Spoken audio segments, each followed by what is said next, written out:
Today I'm going to tell you the story of K-171. That's a Delta I SSBN submarine, Type 3 nuclear. The same type as the Yankee SSBN we talked about last month. What makes her special is that she had an upgraded missile complex with a brand new missile system, making her a new class of submarine, but she's essentially a larger Yankee.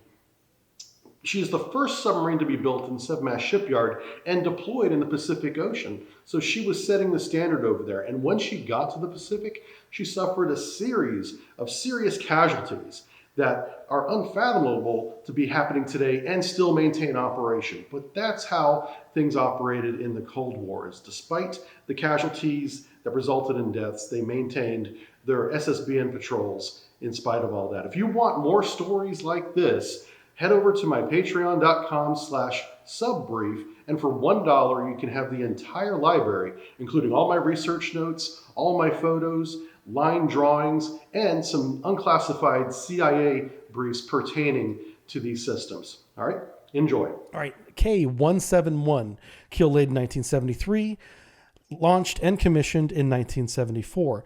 In 1976, she transits from the Barents Sea through the Atlantic, all the way down around South America and up into the Pacific, into her new home, Kamchatka Peninsula. So we finally have our first Delta in the Pacific Ocean. It's K-171, but she was built in Sevmash.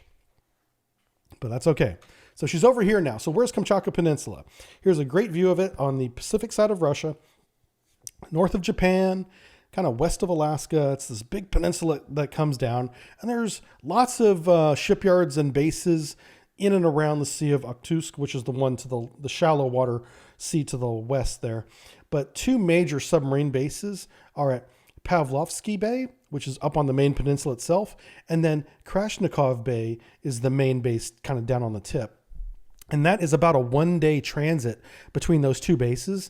So they get basically a one-day head start on their patrol if they're at a Krasnikov Bay, and that's why they go there. All right, so continuing the story of the submarine, after she arrives on December 1978, while preparing for a missile test in north of Japan, a feed water valve to the reactor compartment was left open. It was left open because they were doing a feed water charge while in port. So they have a pure water truck on the pier, and it's pure water, like, distilled water. So it's the purest water, and that's what they use for primary, for safety, right? Well, they take a bunch of this water with them underway in case they need it. They can always add to the primary loop, right? You got to keep that primary loop pressurized. They do it with feed water. Well, whenever they were in port and they had finished filling up the feed water, they disconnected the hose, but they never shut the valve. So whenever they went out and they submerged, seawater is getting into the feed water system, which is really bad. It contaminates it. It's going to eventually become primary if they use it, and it's got salt water in it.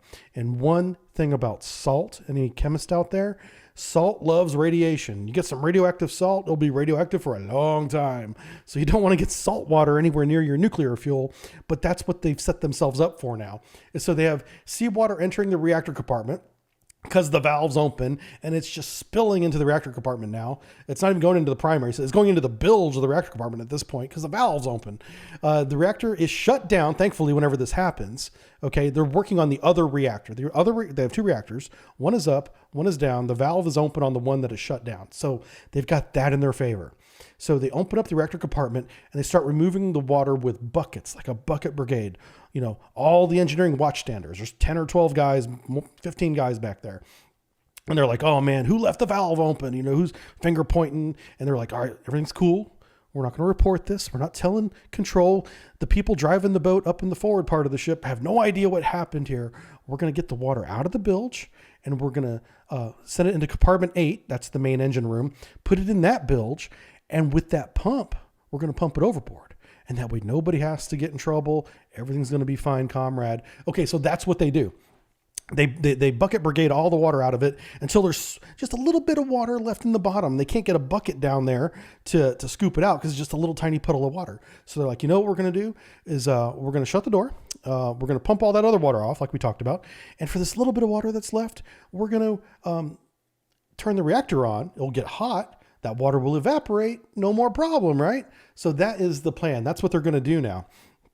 So they start the reactor up, and the water just sits there. It's getting really hot in the reactor compartment. Temperature's going up, very radioactive, but the water's not evaporating. So they're like, oh, we got to go do something. Maybe we need a sponge or something. We just got to get this water. So while the reactor is operational, I can't believe they did this, but engineer Tapunov, Sharov, and a civilian contractor or civilian worker, Mr. Crashcook, enter the reactor compartment with it critical. I don't know why their hair didn't fall out immediately from the radiation, but it didn't. So this reactor's critical. It's really hot. They just want to get this little bit of water out. It's going to be in and out real quick. They dog the door shut behind them, which is a big mistake, and it kills them. They're in the compartment now with the door dog behind them. When that little bit of water finally does get hot enough, flashes to steam and pressurizes ever so slightly the compartment that they're in. But it only takes a little bit of air pressure to pin you in a compartment that cannot alleviate or equalize that pressure anywhere else. And they panic. They start banging on the door. They try to open it. They have watchstanders on the other side of the door in the engine room in compartment 8 looking at them, trying to use a crowbar to open the door, get some leverage, and just enough to let some air in to equalize the pressure so they can get these guys out. And they can't do it. Now, there is a small equalization pump in the bottom of both reactor compartments that they could turn on and lessen the pressure inside the reactor compartment. That would eventually equalize and they could open the door. But who knows how long that would take. But in their panic, they didn't even think to try that. They're panicking, pushing, kicking, throwing their shoulders against the door, trying to push it out into or pull it in to the reactor compartment, and they just can't get it open. And they have to call it away. They're like, they tell control, they're like, we have a casualty back here. We had water in the reactor compartment. They tell them the whole story. And by the time they shut down the reactor, obviously, immediately, whenever they realize this problem, but it's too late. Those guys have been radiated to heaven and back. And they're all dead. All 3 of them die from radiation during this time. Heat exhaustion. It's over 100 degrees Fahrenheit during this time that is critical, but there's also radiation, and the radiation is what's killing them. And they are non-responsive by the time they get the door open. So a really sad story that was a simple mistake that happened in port, and had they simply, reported the mistake and, kept the reactor shut down and, cleaned up the water per procedure and just dealt with it like a casualty, it would have gone a lot better. But instead we lost 3 people, one of which was a civilian on a warship. Anyway, so obviously the missile test was canceled and they returned to port. Okay, we're not done with her either. K-171 story continues. That's right. 1979 shows a low feed water in the reactor alarm. Yep. Remember that feed water we talked about? It's what, supplies the primary, keeps the primary loop going if they need it. Well, they have a low level alarm now going off on that system. The water evaporator that underway produces pure water and then goes into the feed system is not working. Okay. Or it was working, but it was in a closed loop. So it was making water for itself. It was literally boiling seawater, making fresh water. That fresh water was in a closed loop going back down into the seawater and being boiled again for 3 days, and nobody noticed. So they didn't have any new water coming into the feed system for 3 days. Well, once they figured that out, they corrected it and they continued with the missile test. But once the missile test started, that missile, after it launched, self-destructed 55 seconds into flight. So K-171 can't catch a break.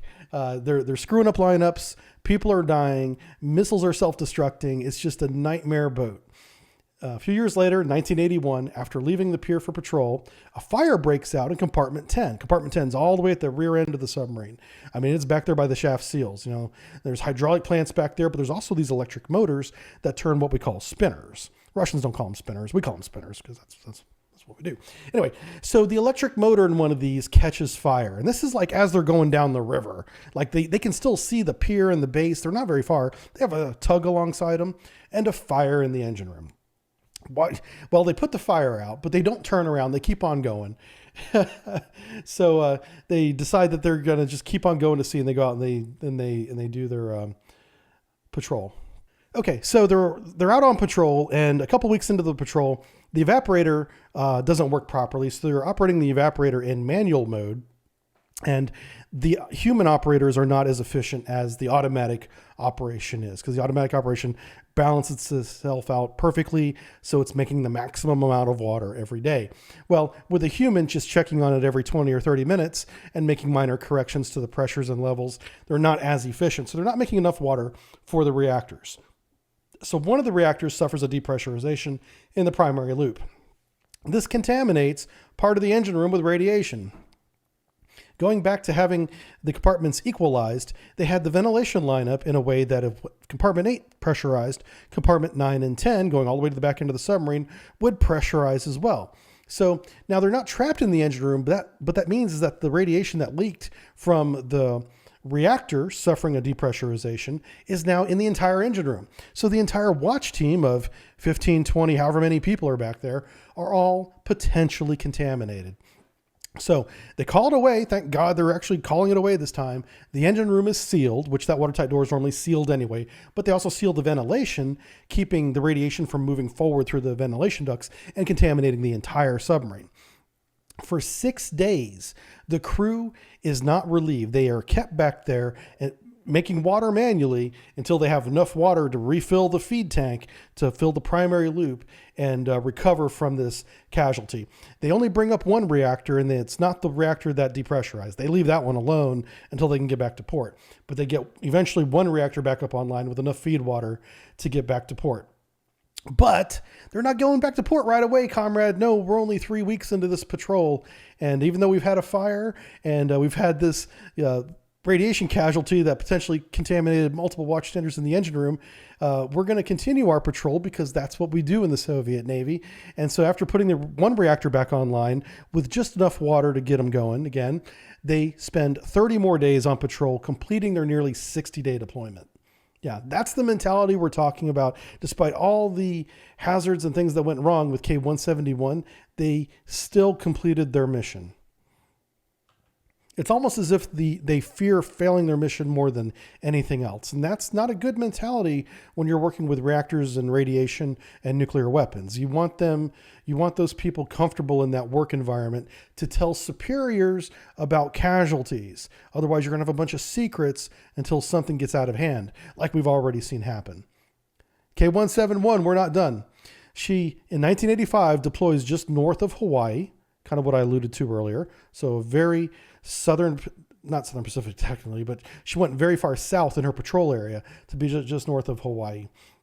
In 1987 is her final strategic patrol, and then she pulls that one off without any problems. She's removed from service in 1995, which is a common year, by the way, for decomming a lot of these Delta I's. And in 2015, her reactor is safely in long-term storage, so she can't hurt anybody else. But what a crazy story K-171 is. This is a bad luck boat. This is a black sheep boat. We have lots of little nicknames for boats like this. But in each case, this was crew initiated, or crew actions and inactions made the casualty much worse. So you can't really blame the boat for a lot of things that happened.